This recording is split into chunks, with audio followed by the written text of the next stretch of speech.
کہ آپ اس وقت مدنی ماحول میں نہیں، آپ اس وقت ہندوستان میں مکی ماحول میں زندگی گزار رہے ہیں۔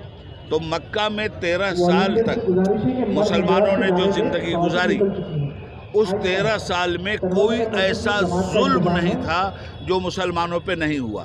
تو مسلمانوں نے اس ظلم کو وَلَنَبْلُوَنَّكُمْ بِشَيْءٍ مِّنَ الْخَوْفِ وَالْجُوعِ وَنَقْصٍ مِّنَ الْأَمْوَالِ وَالْأَنفُسِ وَالثَّمَرَاتِ وَبَشِّرِ الصَّابِرِينَ کے آئینے میں دیکھا کہ ظلم و جبر ہم پر اس لیے ہو رہا ہے کہ ہم دین رسول چھوڑ دیں، تو ہم دین رسول کے لیے ہر ظلم و ستم کو سہ لیں گے، مگر اس دین کی حقانیت اور صداقت پر اپنے طرز عمل سے کوئی حرف نہیں آنے دیں گے۔ تو یہ جو ظلم ہمارے ساتھ ہو رہا ہے، یہ مکی دور کی یاد دلاتا ہے، اور مکی دور کے مظلوم مسلمانوں ہی نے، آپ نے دیکھا کہ فتح مکہ کی شکل میں مکہ کو تسخیر کر لیا تھا۔ جو ان مسلمانوں نے جس طرح اطاعت رسول کیا تھا، مسلمانوں کو خواب غفلت سے بیدار ہو کر کے اطاعت رسول کے لیے تیار ہونا چاہیے، اللہ کی عبادت اور ریاضت کے لیے تیار ہونا چاہیے۔ دنیا میں جو کچھ بھی ہوتا ہے وہ اذن الہی کے بغیر نہیں ہوتا۔ ہمارا رب ہم سے ناراض ہے، بجائے اس کے کہ ہم ان بے ایمانوں کو راضی کریں جو ستہ کی روٹیاں سیکتے ہیں، ان کے سامنے گڑ گڑائیں۔ اللہ کا دربار کھلا ہوا ہے۔ دو کام ہندوستان کے مسلمانوں کو کرنا چاہیے، بلکہ ساری دنیا کے مسلمانوں کو کرنا چاہیے۔ اس ظلم کا خاتمہ ہوگا۔ ایک کام ہے اللہ کا ڈر مضبوطی سے پکڑا جائے، دوسرا کام ہے اللہ کا در مضبوطی سے پکڑا جائے۔ جس دن مسلمان نے یہ کام کر لیا، حالات تبدیل ہو جائیں گے، گھبرانے کی ضرورت نہیں ہے۔ اللہ کی مدد انہی لوگوں کے لیے آتی ہے جو لوگ خود اللہ کے دین کے لیے مصیبتوں کو برداشت کرتے ہوئے اپنے قدم کو ڈگنے نہیں دیتے۔ مقصد یہ ہے کہ پوری امت کو یہ پیغام دینا ہے کہ ہم نبی اکرم صلی اللہ علیہ وسلم کی سیرت کو بھول گئے ہیں۔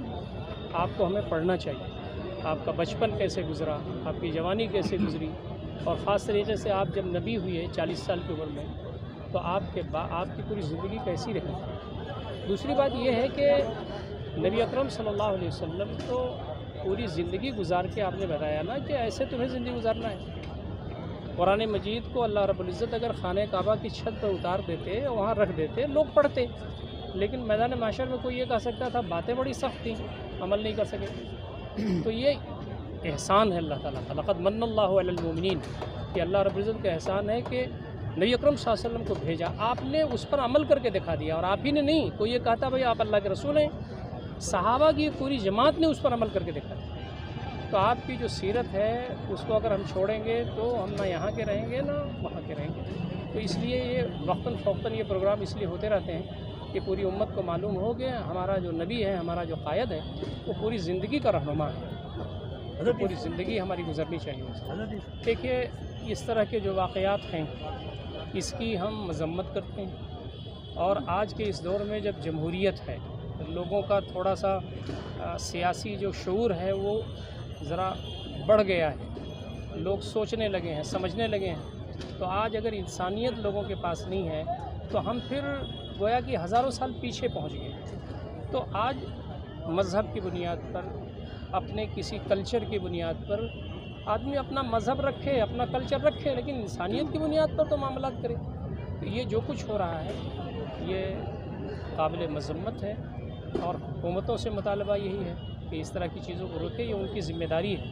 ہندوستان کے اندر جو ہمارا کانسٹیٹیوشن ہے وہ یہ بتاتا ہے کہ سارے شہری ایک جیسے ہیں، ان کی جان، ان کی مال، ان کی عزت، ان کی آبرو، سب کی حفاظت ان کی ذمہ داری ہے۔ وہ فیلور کر رہے ہیں اس لیے کہ نفرتیں بڑھ رہی ہیں، نفرتوں کے ٹھیکیدار موجود ہیں اس وقت۔ اچھا کبھی کبھی ایسا ہوتا ہے کہ ہم لوگ ذرا اتاولے ہو جاتے ہیں کہ بھئی ہمارے ساتھ یہ ظلم زیادتی ہو رہی ہے تو ہم کیا کچھ آگے بڑھ کے کچھ تشدد کا راستہ اپنائیں؟ بالکل نہیں۔ ہمارا جو راستہ ہے پیار کا راستہ ہے، محبت کا راستہ ہے، افہام کا ہے، تفہیم کا ہے، ایزیٹیشن کا ہے۔ ہم دھرنا دیں گے، باتیں رکھیں گے، سب کچھ کریں گے، قانونی لڑائی بھی لڑیں گے۔ صحابہ کرام کو مارا گیا، پیٹا گیا، تشدد کیا گیا، لیکن نبی اکرم صلی اللہ علیہ وسلم نے آپ ان لوگوں کے ساتھ تشدد کا راستہ نہیں اپنایا۔ آج جو وسائل ہیں، دیکھیے میڈیا موجود ہے، عدالت موجود ہے، ایڈمنسٹریشن موجود ہے، سارے جو جمہوری راستے ہیں اس سے ہمیں بات کرنا چاہیے، اور آج نہیں کل لوگ ان کو جان لے گی، آج نہیں کل لوگ یہ نفرتیں پھیلانے والے، جان لینے والے، معصوموں پر اٹیک کرنے والوں کو آج نہیں کل دنیا جان لے گی۔ یہ بات بہت اہم آپ بتا رہے ہیں۔ اسلام کے بارے میں لوگوں کو، خاص طریقے سے غیر مسلم بھائیوں کو، وہ بات معلوم ہے جو دوسروں نے ان کو بتائی ہے۔ فرسٹ ہینڈ انفارمیشن ان کو نہیں ہے۔ جو اسلام کے دشمن ہیں وہ اسلام کے بارے میں بتا رہے ہیں، لوگ وہ جان لیں۔ جو اسلام کو روزانہ نہیں پسند کرتے وہ اسلام کے بارے میں بتا رہے ہیں۔ اچھا، کچھ لوگ ایسے دیش میں موجود ہیں جو جان بوجھ کر کے منصوبہ بند طریقے سے اسلام کو ڈیمیج کرنا ان کا مشغلہ ہے، دن رات۔ نبی اکرم صلی اللہ علیہ وسلم کے بارے میں، قرآن کے بارے میں، طلاق کے بارے میں، خواتین کے حقوق کے بارے میں، بہت ساری چیزیں ہیں، دن رات ان کا یہی کام ہے۔ اب ہمارا مسئلہ یہ ہے کہ ہم غیر مسلم بھائیوں سے ذرا ربط تعلق ہمارا کم ہو گیا ہے۔ ہمارا اٹھنا بیٹھنا ان کے درمیان ہو، چلنا پھرنا ہو، ان کے دردت میں ہم شریک ہوں۔ کوئی بیمار ہو جائے تو کھڑے ہو جائیں ان کی عیادت کے لیے، کوئی کیجولٹی ہو جائے تو وہاں کھڑے ہو جائیں۔ تو اس سے دیکھیں، نبی اکرم صلی اللہ علیہ وسلم کا امتیاز یہ تھا کہ آپ نے کبھی بھی دعوت نہیں دی۔ آپ نے دعوت سے پہلے پرسنل کانٹیکٹ کے ذریعے لوگوں کے کام آئے۔ تو جب آپ لوگوں کے کام آ جاتے تھے تو دل نرم ہو جاتا تھا، تو آپ جو بات کرتے تھے وہ لوگ قبول کرنے کے لیے تیار ہو جاتے۔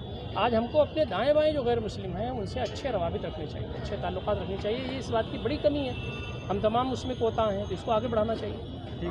سب سے پہلے تو ہم جماعت اسلامی کے تمام ارکان کو اور کمیٹی ممبران کو مبارکباد دیں گے کہ اس دور میں اس طرح کے پروگرام کرنے کی بہت زیادہ ضرورت ہے، بلکہ دوسری تنظیموں سے بھی میں یہی گزارش کروں گا کہ دوسری تنظیمیں بھی اس طرح کے پروگرام کریں گی تو انشاءاللہ اس وقت امت مسلمہ کو اتحاد بین المسلمین کی سخت ضرورت ہے، اور اتحاد بین المسلمین کے لیے اس طرح کے پروگرام کرنا بہت ضروری ہے۔ کیونکہ میرا موضوع خواتین سے متعلق تھا، تو میں نے اپنے پیغام میں یہی بتانے کی کوشش کی ہے کہ خواتین کے حقوق کے لیے ضروری ہے کہ ہم پیغمبر اکرم حضرت محمد مصطفیٰ صلی اللہ علیہ وآلہ وسلم کا اتباع کریں، ان کی پیروی کریں، اور ان کی پیروی کے ذریعے سے پیغمبر نے جن خواتین کی عزت اور جن خواتین کے آبرو کی تلقین کی ہے، ہدایت کی ہے، اس پر ہم عمل کریں گے تو انشاءاللہ جب ہماری خواتین مضبوط ہوں گی تو ہمارا معاشرہ بھی مضبوط ہوگا۔ اور اس کے لیے بہت زیادہ ضرورت اس بات کی ہے کہ ہماری خواتین کو ایسی خواتین کی سیرت کی تعلیم دی جائے کہ جن خواتین نے اسلام کے لیے قربانیاں دی، جن خواتین نے اسلام کے لیے قربانیاں دی ہیں، رسول اسلام کے لیے قربانیاں دی ہیں، انسانیت کے لیے قربانیاں دی ہیں، ایسی خواتین کی سیرت ہمارے مدارس میں پڑھائی جانی چاہیے، تاکہ ہماری خواتین، کیونکہ ہر بیٹی ایک دور میں ماں بنتی ہے، جب وہ ماں ایسی سیرتیں پڑھ کر کسی بچے کی پرورش کرے گی تو پھر وہ بچہ معاشرے میں آتنکواد نہیں کہلائے گا، بلکہ یہ ایماندار اور مسلمان کہلائے گا، اور یہی بچہ معاشرے میں امن کا پیغامبر ہوگا اور سلامتی کا پیغامبر۔